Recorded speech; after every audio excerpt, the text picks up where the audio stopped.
अस्सलाम वालेकुम। ये भी छतरी वाले, ये सब नर हैं।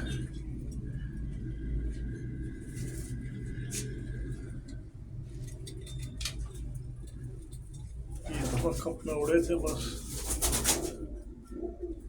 तो दो कबूतर इनके रात बाहर रह गए, जिस वजह से इनका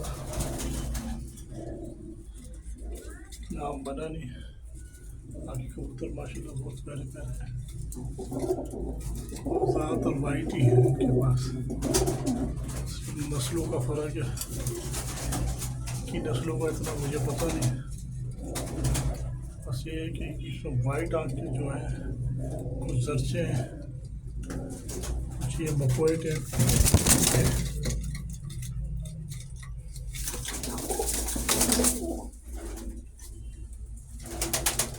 सब छतरी वाले हैं।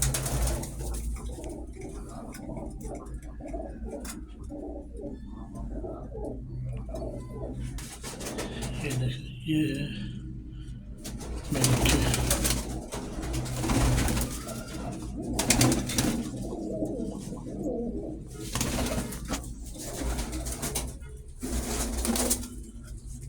ठीक है, बस अल्लाह हाफिज़।